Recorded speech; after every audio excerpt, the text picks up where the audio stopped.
I've never had a guitar lesson. My dad taught me a couple of chords.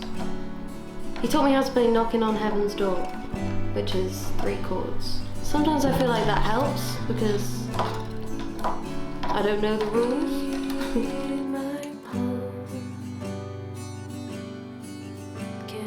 I always think if my house was on fire and I could only save one thing, it would be this guitar.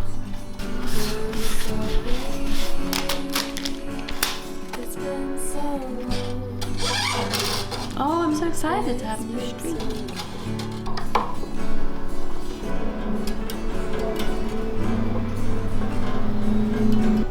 Yeah, John Lennon.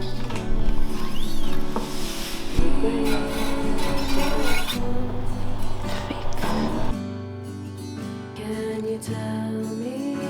In a flow state sometimes when I play guitar. Like I lose all sense of time, and that feels quite spiritual. And you feel like you're kind of nowhere. How can I feel so wrong? And sometimes when you're writing,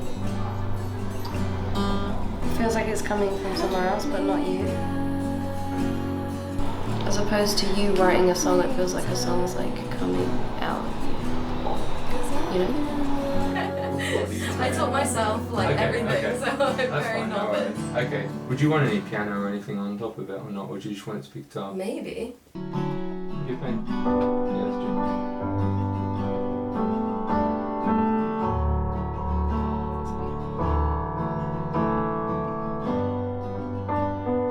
Feels like it was inside you and then you write it and then it's outside of you and then you learn things about yourself or process emotion that you wouldn't know otherwise. When I'm truly lost, I cannot help but think of God.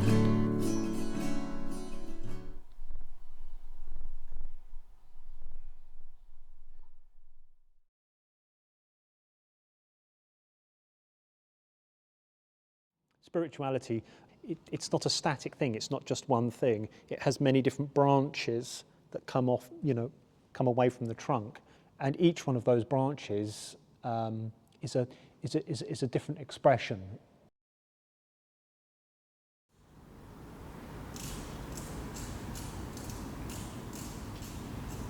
This other poem here is called I Fell.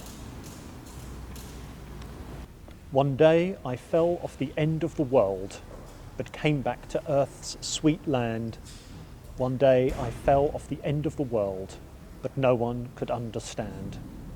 I tried to tell them what I saw and how my life had changed, but all they did was stare at me and argued about what I'd claimed. I told them about the chaos clouds and the winds of red and gold. I let them in on silent sounds, the way they burst so bold. They screamed, they cried, they jumped about. I sat with respect and poise.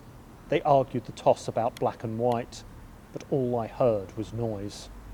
To just convey the things I've seen to help you see them too, the lights, the sounds, the parting gulls, the morning grass and dew, the sun that spoke and the moon that cried, the pull of ancient earth, the draw of flight in summer's gown, the growth of human worth. One day I fell off the end of the world, and I wish I'd not come back. One day I fell off the end of the world, and I cannot rejoin the pack. It's not until you see or feel or experience the darkness that you actually begin to realise what the light is. I went through a very rocky breakup. When that relationship came to an end, I started picking my books up again, my books of philosophy and things like that, classical philosophy, of which I'm a big advocate for, the classical Stoics and the classical Cynics. And I began to understand that there is an ever-pervasive reasoning for everything. If indeed there is a God, and I believe there to be a God, our existence, our universe, the very nature of reality, it's not a question of want, it's a question of need. and necessity. God doesn't do anything because he wants to. God does everything because he needs to do it. And it was then that I realised that, predicated on this philosophical notion of reasoning and necessity, if indeed there is a God, then all things need to be. And I realised then, through philosophy, I realised the more spiritual nature to our existence and to all of reality. I fell off the edge of the world. I fell off of what was known, and I can't get back into the groove after that. I've changed too much. Spirituality, it's not a static thing. It's not just one thing. It has many different branches that come off, come away from the trunk, and each one of those branches is a different expression. Sometimes it's prayer, and in many instances it can manifest as art and poetry. And if even just one line of a poem of mine can help somebody else out, or if they can see, or it can open up a door to them, then my job as a poet's done.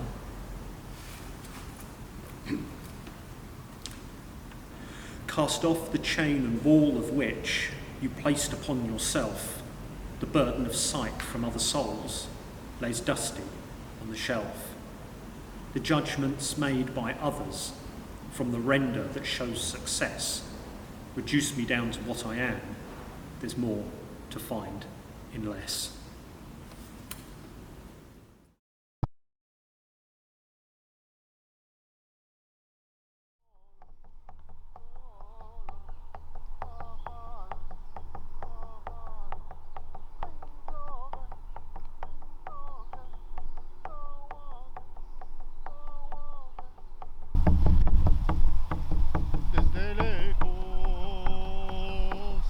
Desde lejos oigo el canto enamorado de un pájaro. Ese pájaro es mi abuelo que canta y canta enamorado.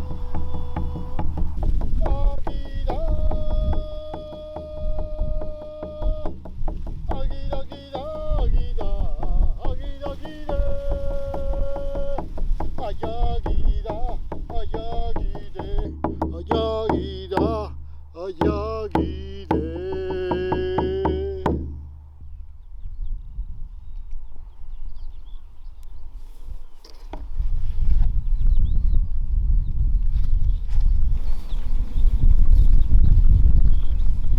Todo lo haces ceremonial, ¿no? Tú toda la vida la puedes hacer ceremonial, ¿sí? Es una ceremonia, yo en particular, desde que busco la madera, ¿sí? Desde que busco la madera o estoy llamándola, estoy pensando en que tiene que aparecer la madera, ¿sí? Tiene que aparecer la madera y pues la encuentro, ya sea sí, por la calle o alguien de pronto regala madera o en una tienda, ¿no? Como sea, pero la madera aparece. Entonces ya ahí hay como una conexión, un llamado a la madera de cualquier forma, ¿no? Y después, pues realmente realizar todo requiere de un proceso, de un proceso mental de creación que sí se vuelve pues de alguna forma, no sé si esta palabra sagrado, ¿no?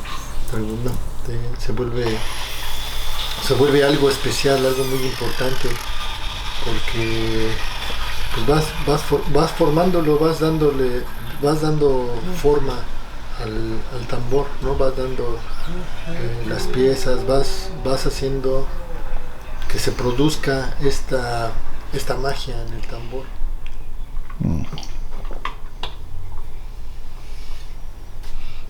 La realización, la creación es totalmente ceremonial porque requiere de una concentración, ¿sí? Requiere de estar haciendo un cálculo para los ángulos. 35. Entonces tú tienes un micrófono. You can do frame with different piezas and scissors. Lo saco si quieres. Bueno, hay un canto que yo escuché en internet, creo, ¿no? Tamborcito mientras te armo, tamborcito mientras te armo, para el árbol va mi canto. Pielecita, yo te estiro y vuelve tu latido. Ya renaces a la vida, danos hoy tu medicina. El sol.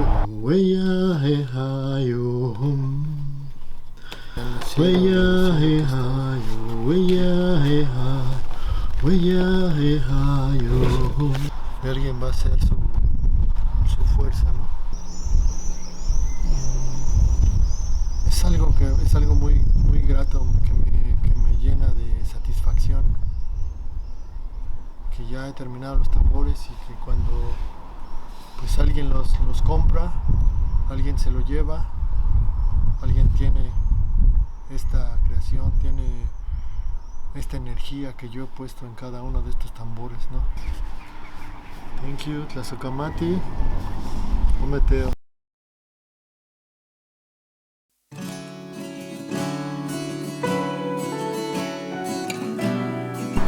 Thank you very much. See you soon.